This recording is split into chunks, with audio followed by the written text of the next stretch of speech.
अस्सलामु अलैकुम वरहमतुल्लाहि वबरकातुहू। अल्हम्दुलिल्लाह वस्सलातु वस्सलाम अला रसूलिल्लाह व अला आलिहि वसहबिहि अजमईन, अम्मा बाद। आज हम फेस टू फेस एक सवाल का जवाब देखेंगे कि इस्लाम क्या तलवार की धार पर फैलाया गया। आप अगर जवाब जानना चाहते हैं तो सिर्फ इस मैप को देखिए।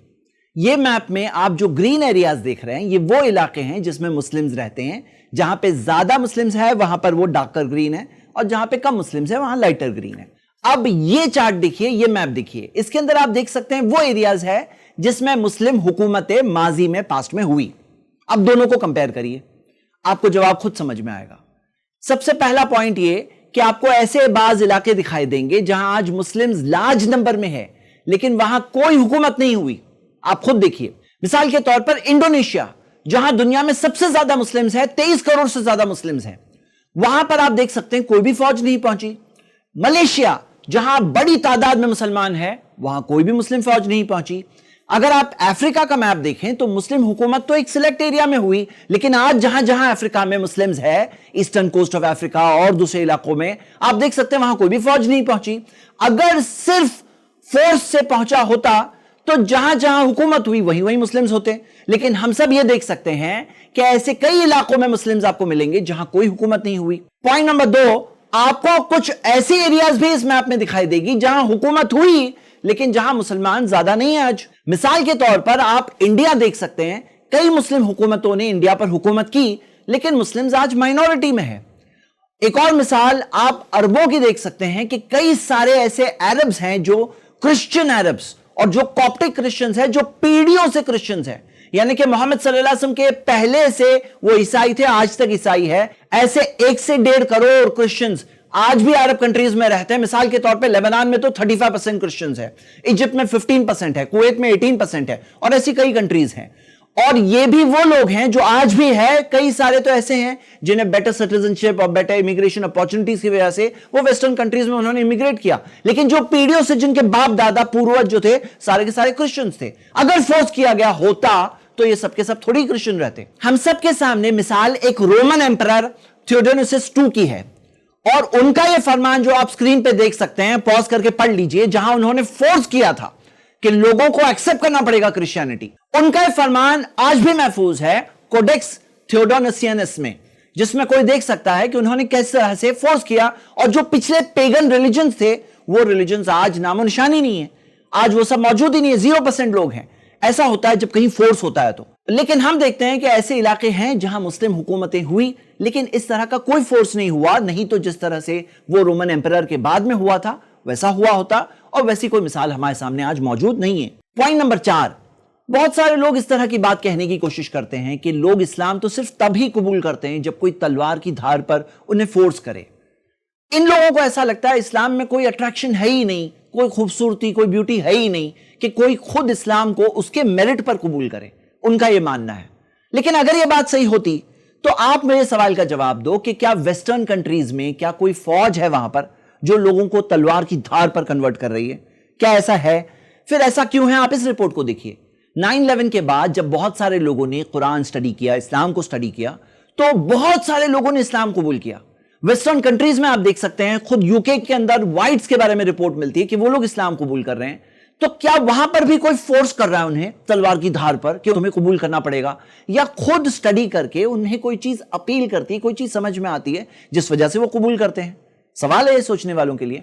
पॉइंट नंबर 5, अगर आप खुद सवाल का जवाब जानना चाहते हैं तो आप जाकर खुद कुरान में देखिए, सूरह बकरा सूरह 2 आयत नंबर 256, अल्लाह ताला ने फरमाया ला इकराहा फिद्दीन, दीन में कोई जोर जबरदस्ती नहीं है, कद तबय्यन रुश्दु मिनल गई, क्योंकि सही और गलत तो वाज़ेह है। जब हिदायत और गुमराही वाज़ेह है तो फोर्स करने की तो कोई जरूरत ही नहीं है, खुद इंसान सही चॉइस कर सकता है। इस आयत की कमेंट्री अगर आप देखें तो आपको ये हदीस मिलेगी, अबू दाऊद की हदीस, सही सनद से है।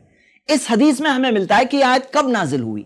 मदीना के जो रहने वाले लोग थे अंसार, उनके अंदर एक प्रथा चलती थी कि अगर कोई बच्चा बीमार हो जाता तो उस बच्चे के ताल्लुक से एक मन्नत करते थे कि अगर ये बच्चा ठीक हो जाएगा तो मैं इसे एक यहूदी के घर में दे दूंगा। इस तरह से बाज अंसार के लोगों ने अपने बच्चों को यहूदियों को दिया हुआ था।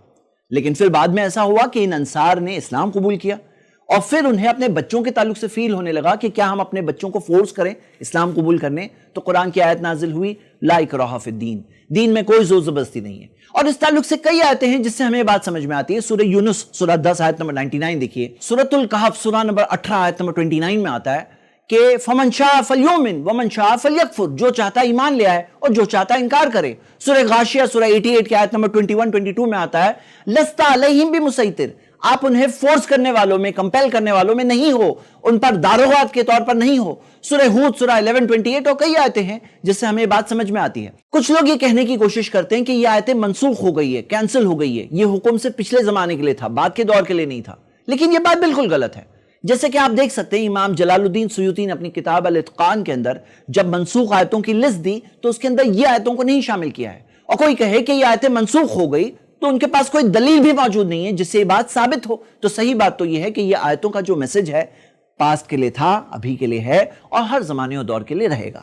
اب آئیے پوائنٹ نمبر 6 میں ہم ہسٹورینز کا جائزہ لیں، کیونکہ بعض ہسٹورینز نے ایسا کہنے کی کوشش کی ہے کہ کہیں پہ اسلام فورس ہوا، تو میں آپ کے سامنے 2 کوٹیشنز رکھوں گا۔ پہلا کوٹیشن ہے ہسٹورین ڈی لیسی اولیری کا، ان کی کتاب اسلام ایٹ دا کراس روڈز میں۔ وہ کہتے ہیں the legend of fanatical Muslims sweeping through the world and forcing Islam at the point of the sword upon conquered races is one of the most fantastically absurd myths that historians have ever repeated۔ وہ کہتے ہیں کہ یہ جو legend بیان کیا جاتا ہے، کہانی بیان کی جاتی ہے کہ ایسے پاگل قسم کے مسلمان جو پوری دنیا میں انہوں نے فورس کر کے لوگوں کو اسلام میں کنورٹ کیا، وہ کہتے ہیں یہ بالکل ہی ابزرڈ، بیہودہ بات ہے جو ہسٹورینز نے دہرایا ہے۔ دوسرا کوٹیشن ہسٹورین آئرا لیپیڈس اپنی کتاب ہسٹری آف اسلامک سوسائٹیز میں وہ لکھتے ہیں اٹ از ناؤ اپیرنٹ، ابھی یہ بات واضح ہے کہ کنورژن بائی فورس، فورس سے conversion while not unknown in Muslim countries، حالانکہ ایسا نہیں کہ بالکل بھی نہیں ہوا، کبھی ہوا، is in fact rare، بہت ریئرلی لیکن ہوا۔ Muslim conquerors ordinarily wish to dominate rather than convert۔ Muslim conquerors dominate کرنا چاہتے تھے، convert نہیں، اور most conversions to Islam وہ voluntary، یہ voluntary طور پر لوگوں نے خود اپنی مرضی سے لوگوں نے convert کیا، یہ وہ بتاتے ہیں۔ پوائنٹ نمبر 6، آپ خود دیکھ سکتے ہو کہ جزیہ کا کنسپٹ ہوا کرتا تھا۔ جزیہ کے کنسپٹ سے کیا ثابت ہوتا ہے کہ جب مسلم فوج کہیں پر پہنچتی ہے، اگر ساری کوششیں ناکام ہو گئی ہے، جیسے صلح کے بارے میں سکھایا گیا سورہ 8 آیت نمبر 61، اور اگر جنگ پر ہی بات آ گئی ہے تو جنگ سے پہلے وہ 3 آپشنز دیا کرتے تھے۔ فرسٹ آپشن، اگر تم اسلام قبول کرنا چاہتے ہو تو قبول کرو، نہیں قبول کرنا چاہتے آپ اپنے ریلیجن پر باقی رہو، صرف ایک چھوٹا سا ٹیکس جزیہ ادا کرو، اور اس کے بعد میں آپ کا فریڈم آف ریلیجن ہے۔ اور اگر یہ دونوں نہیں چاہتے تو آپ فائٹ کرو گے۔ یہ فائٹ کا آپشن سے پہلے یہ 2 آپشنز ہوتے تھے۔ اور جزیہ بعض لوگ اسے غلط کہتے ہیں، لیکن اگر آپ ایک بار اسٹڈی کرو، اور ہم اسے کبھی اور انشاءاللہ اور ڈیٹیل میں لیں گے، آج کے لیے بس اتنا سمجھیے کہ مسلمز کو اسلامک گورنمنٹ کو زکوٰۃ دینا ہوتا تھا، نان مسلم زکوٰۃ تو نہیں دے سکتے تھے، وہ جزیہ دیتے تھے۔ اور جزیہ کیا ہوتا تھا؟ محمد صلی اللہ علیہ وسلم کے زمانے میں ایک معمولی سی رقم 1 دینار، سال میں ایک بار، وہ بھی کون دے گا؟ بچے نہیں دیں گی، عورتیں نہیں دیں گے، غلام نہیں دیں گے، بہت بزرگ نہیں دیں گے، ایسے لوگ جو غریب ہے، بیمار ہے، اپاہج ہے، یہ نہیں دیں گے، ایبل باڈیڈ مین دیں گے، وہ بھی سال میں ایک بار، ایک معمولی سی رقم۔ کیا ثابت ہوا؟ فریڈم آف ریلیجن تھا۔ ہسٹورین یو کینیڈی نے اپنی کتاب دا گریٹ عرب کانکویسٹ میں عمر رضی اللہ عنہ کے زمانے کی چیز کو ڈاکیومنٹ کیا ہے، اور وہ بتاتے ہیں کہ خود جیروسلم پہ جو انہوں نے اس وقت پر حکومت کی تو وہاں کے رہنے والوں کو کسی طرح سے فورس نہیں کیا تھا۔ پوائنٹ نمبر 8، بہت سارے لوگ یہ کہتے ہیں کہ اوکے اسلام اگر تلوار کی دھار پر نہیں پھیلا، پھر اتنے سارے لوگوں نے اسلام کیسے قبول کیا، اتنے سارے لوگ کیسے مسلم ہو گئے؟ تو حقیقت تو یہ ہے کہ اسلام کا جو میسج ہے، آپ اسلام کے اندر جو کلمہ ہے لا الہ الا اللہ، آپ خود سوچئے کہ یہ میسج کے اندر ایک ایسی چیز ہے، کوئی بھی انسان سمجھ سکتا ہے کہ ہم سب کا مالک ایک ہے، اور اسلام سکھاتا ہے کہ عبادت صرف اسی ایک کی، نہیں ہے کوئی عبادت کے لائق، کوئی وردی آف ورشپ نہیں ہے سوائے ایک مالک کے۔ پورا میسج آف اسلام جو ہے نا، وہ انسان کے پیور نیچر، اس کی فطرت، اس کی کامن سینس کے مطابق ہے۔ آپ ایک ایک ٹیچنگ دیکھو گے اسلام کی، مثال کے طور پر جو اسلام کے اندر جو ایکوالٹی سکھائی گئی ہے، جس طرح سے ہم کندھے سے کندھا ملا کر کھڑے ہوتے ہیں، تو یہ ساری چیزیں اپیل کرتی ہے، اور مسلمز کو یہ سکھایا گیا کہ آپ کو اسلام کا میسج بیوٹیفل طور پر لوگوں کے سامنے پیش کرنا ہے۔ تو آپ دیکھو گے یہ ہے ریزن کیوں بہت سارے لوگوں نے اسلام قبول کیا۔ اب آئیے پوائنٹ نمبر 9 ہم انڈیا کے تعلق سے خاص طور سے دیکھیں۔ جو انڈیا کے تعلق سے بعض لوگ کہتے ہیں کہ انڈیا کے اندر یہ جو حکومتیں آئی، انہوں نے فورس کر کے لوگوں کو مسلم بنایا، لیکن یہ بات صحیح نہیں ہے۔ اس کے بہت سارے پروفز ہیں۔ ایک پروف یہ ہے کہ حکومت تو بہت بعد میں آئی۔ آپ دیکھو گے کہ جو فرسٹ مسجد ہے انڈیا کی، وہ کتنی پرانی ہے؟ 1400 سال پرانی تقریباً۔ चेरामन पेरुमल की बनाई हुई मस्जिद जो त्रिसूर डिस्ट्रिक्ट के अंदर केरला के अंदर मौजूद है, तकरीबन 1400 साल पुरानी मस्जिद है। आप हिस्टोरियन रिचर्ड ईटन की रिसर्च देख सकते हैं, जिसके अंदर उन्होंने the rise of Islam and the Bengal province, उसके अंदर उन्होंने एक प्रूफ दिया है। वो बताते हैं कि ऐसे बाज इलाके हैं जिसके अंदर बहुत ज्यादा लंबे वक्त तक मुस्लिम हुकूमत हुई, जैसे मिसाल के तौर पे जो गैंगेटिक प्लेन्स है, यूपी बिहार वगैरह जहां पर है, वो कहते हैं ये सब जो एरियाज है उसके अंदर आपको 10 to 15% मुस्लिम मिलेंगे।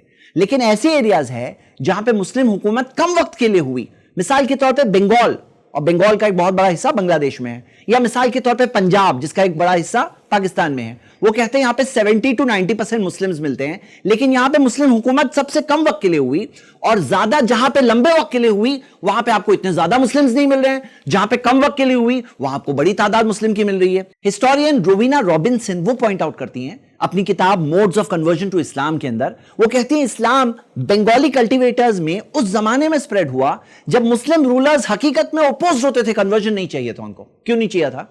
क्योंकि होता यह था कि जो अवाम है अगर नॉन मुस्लिम्स रहे तो वो जिजिया देंगे, जिजिया की रकम भले ही कम लेकिन आती थी वो स्टेट के पास, जो खुद अपने मिलिट्री वगैरह रीजंस के लिए यूज कर सकता था। जब वो कन्वर्ट हो जाते तो वो मुस्लिम्स होने के बाद ज़कात देंगे, और ज़कात की रकम कहां जाएगी? गरीबों में जाती थी, ज्यादातर गरीबों में जाती थी। तो हम देखते थे इस वजह से जो रूलर्स खास तौर से चाहते थे कि नहीं कन्वर्ट ना हो, और ये बताती हैं, डॉक्यूमेंट करती है उस जमाने के बंगाल के ताल्लुक से। और हिस्ट्री की अगर बात करें आपको ऐसी रिपोर्ट भी मिलेगी, मिसाल के तौर पर टीपू सुल्तान के बारे में आपको यह भी मिलेगा कि उन्होंने कई मंदिर बनाए, हिस्ट्री की बात कर रहे हैं हम, मंदिर बनाए, और श्रीनरी का ये मंदिर टीपू सुल्तान ने बनाया है।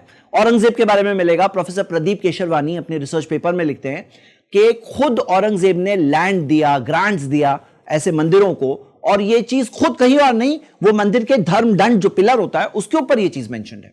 आखिरी बात ये, कोई कहे कि ऐसा भी कोई मुस्लिम रूलर तो हो सकता है ना जिसने जुल्म किया हो, बुरा किया हो, हाँ हो सकता है, लेकिन ये चीज उसके साथ है, इसके जिम्मेदार आज के मुसलमान नहीं है। मैं आपको एक मिसाल दूंगा। आपको पता है ब्रिटिश ने कितना जुल्म किया? खुद आप देखिए कि कितने सारे सूखे और अकाल के अंदर, फेमाइन्स में कितने करोड़ों लोगों की मौत हुई, 5 से 6 करोड़ लोगों की मौत हुई। अब वो ब्रिटिश जो थे वो क्रिश्चियंस थे, तो क्या उसका जिम्मेदार आज के क्रिश्चियन को कहा जा सकता है? बिल्कुल नहीं, ये जुल्म की बात होगी। हिटलर कौन था? हिटलर भी क्रिश्चियन था, उसके कोटेशन आप ये देख सकते हो, ये कोटेशन, लेकिन उसका दोष क्या आज के क्रिश्चियंस को देंगे?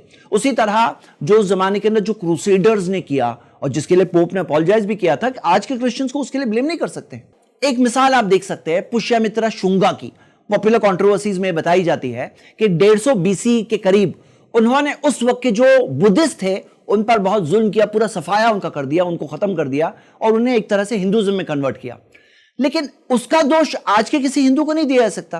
तो बुनियादी बात यह है, ऐसा कोई अगर मुस्लिम रूलर था भी जिसने ऐसा कोई जुल्म किया तो उसका दोष उस पर है, आज के जमाने के मुसलमानों पर बिल्कुल नहीं है। अगर आप हिस्टोरिकल एविडेंस देखो, मैप देखो, आपके सामने बात क्लियर है, टीचिंग्स देखो, इस्लाम की बात क्लियर है कि इस्लाम के अंदर तलवार की धार पर फोर्स करना बिल्कुल नहीं है। आखिरी बात इस वीडियो को फिनिश करते हुए मैं ये कहना चाहता हूं कि आप अपनी लाइफ की थोड़ी 12 मिनट निकालकर जरूर इस वीडियो को देखिए। इस्लाम का इंट्रोडक्शन दिया हुआ है, ताकि इस्लाम ओरिजिनली बेसिकली सिखाता क्या है, आप वो अगर देखेंगे तो इस टॉपिक का जवाब समझने में और आसानी होगी। शुक्रिया। अस्सलाम वालेकुम रहमतुल्लाह। अल्हम्दुलिल्लाह, इस एपिसोड को बनाने में मुस्तफा खान और उनकी फैमिली ने पूरा ताउन किया है।